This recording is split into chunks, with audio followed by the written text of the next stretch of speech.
আওয়ামী লীগকে দেখেন, বাংলাদেশের ইতিহাসের সবচেয়ে লম্বা সময় বৈধ অবৈধভাবে জোর করে ক্ষমতায় থেকেছে।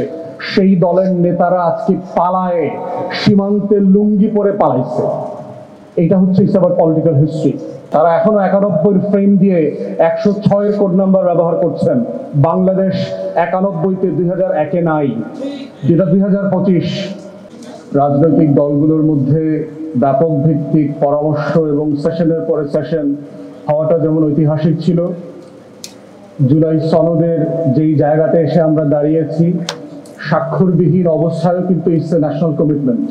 কারণ এই সনদের ড্রাফটটা কিন্তু ইতিমধ্যে আলোচনার ভিত্তিতেই সবাই একমত হয়েছেন। স্বাক্ষর করাটা শুক্রবারে, আগামীকালকে হচ্ছে একটা পিওর টেকনিক্যাল সিম্বলিক জায়গা। It has already been signed politically at the Consensus Commission. So সেই জায়গাতে আমরা বোধ করছি যে বাংলাদেশের রাজনৈতিক ইতিহাসে এটা একটা ঐতিহাসিক ঘটনা, যে ক্ষমতার বাইরে শুধুমাত্র দেশ, রাষ্ট্র, দেশের মানুষকে নিয়ে যে আমরা ঘন্টা পর ঘন্টা, সপ্তাহ পর সপ্তাহ, মাসের পর মাস জাতীয় ঐকমত্যে পৌঁছানোর চেষ্টা করেছি, আলোচনা করেছি, একমত দ্বিমতের উপরে ভিত্তি করে ছাড় দিয়ে কিভাবে একটা জায়গায় আসা যায় যেখানে প্রায় সবাই আমরা কাছাকাছি। আমরা এর আগেও বলেছি যে এবি পার্টির পজিশন হচ্ছে যে এই সরকার হচ্ছে গণ অভ্যুত্থানের ম্যান্ডেট নিয়ে গঠিত একটা সরকার। কোনো সংবিধানের খামেবন্দি 106 ঠিকানায় পাঠানো কোনো কোড নাম্বারের চিঠিতে এই সরকার গঠিত হয় নাই। এই সরকার হচ্ছে 24-এর রক্তস্নাত গণ অভ্যুত্থানের সরকার। যারা আওয়ামী সাংবিধানিক ফ্রেমে, 72-এর সংবিধানের ফ্রেমে ঢুকিয়ে দিয়ে 106-এর কোড নাম্বার ব্যবহার করে জেমস বন্ডের মতো করে আওয়ামী লীগকে পিছন থেকে পুনর্বাসন করবার নির্বাচন এবং রাজনীতি করতে চায়, তাদেরকে মনে রাখতে হবে জুলাই সনদের অক্ষরে অক্ষরে, প্যারায় প্যারায় আগামী গণ অভ্যুত্থানের ভবিষ্যৎ লিখে দেয়া আছে। অতএব যদি কেউ মনে করে যে কোনো রকম সাংবিধানিক ক্যারিকাচারের মধ্য দিয়ে গণ অভ্যুত্থানকে অস্বীকার করা হবে, 24-এর শত শত হাজার হাজার শহীদ, আহত, পঙ্গু ভাই বোনদেরকে অস্বীকার করা হবে, তারা বোকার স্বর্গে বাস করছেন। তারা বাংলাদেশের জনমানুষকে এখনো চিনতে পারেন নাই। তারা এখনো 91 ফ্রেম দিয়ে 106-এর কোড নাম্বার ব্যবহার করছেন। বাংলাদেশ 91-তে 2001-এ নাই, যেটা 2025। যারা এই মানুষ বুঝতে পারছেন না, তারা বাংলাদেশের রাজনীতিতে গ্র্যাজুয়ালি অপ্রাসঙ্গিক হয়ে যাবেন। It's about history. এটার সাথে আমাদের কোনো রাজনৈতিক দল অথবা রাজনৈতিক মতের ব্যাপারে কোনো জিঘাংসার প্রশ্ন নাই। এটা হচ্ছে ইতিহাস।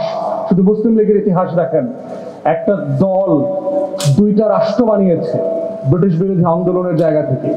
সেই দল আজকে সাবকন্টিনেন্টে নাই হয়ে গেছে। আওয়ামী লীগকে দেখেন, বাংলাদেশের ইতিহাসের সবচেয়ে লম্বা সময় বৈধ অবৈধভাবে জোর করে ক্ষমতায় থেকেছে। সেই দলের নেতারা আজকে পালায়ে সীমান্তে লুঙ্গি পরে পালাইছে।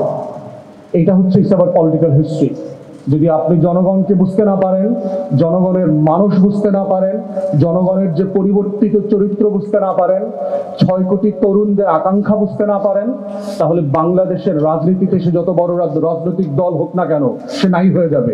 এই নাই হওয়ার ইতিহাস আমরা এই বাংলাদেশের ইতিহাসেই বহুবার দেখেছি গত 6-7 দশকের মধ্যে। তো সেই পরিবর্তিত বাস্তবতায় আমাদের এবি পার্টির পজিশন হচ্ছে যে বর্তমান অন্তর্বর্তীকালীন সরকার হচ্ছে গণ অভ্যুত্থানের সরকার, এবং সেই প্রেক্ষিতেই পার্টির চেয়ারম্যান বারবার রিপিটেডলি কমিশনের মিটিংয়ে বলেছেন যে ডিসাইসিভ হওয়ার সময় এসছে। Enough is enough on discussion and debate and consensus. সিদ্ধান্ত দিতে হবে, rule needs to be done. আমরা সবাই সাফিসিয়েন্টলি কথা বলেছি এবং এটার উপর ভিত্তি করি আগামী দিনে গণভোট হোক, সাংবিধানিক কনস্টিটিউশনাল ফ্রেমের অধীনে কোনো প্রোক্লামেশন হোক, যেই ফ্রেমে আসুক, এই সনদের একটা লিগ্যাল পজিশন পরিষ্কার হয়ে যেতে হবে জাতির কাছে।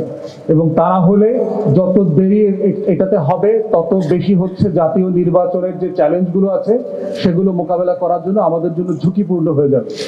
তো সেই বাস্তবতায় আমরা বোধ করছি যে একটা নতুন বন্দোবস্তের রাজনীতির আলাপ যারা আমরা তুলেছিলাম, সেই জায়গা থেকে সময় এসছে যে একটা প্রসেসের মধ্য দিয়ে কিভাবে ক্যান্ডিডেট সিলেকশন করতে হয়, এবং আমাদের ক্ষুদ্র জায়গা থেকে আমাদের প্রার্থী সিলেকশনের প্রসেস পার্টি চেয়ারম্যান ইতিমধ্যে বলেছেন আপনাদেরকে। তো আমি আজকে এই ইন্ট্রোর পরে অনুরোধ করব যে এই প্রাথমিক মনোনয়নে যারা সিলেক্টেড হয়েছেন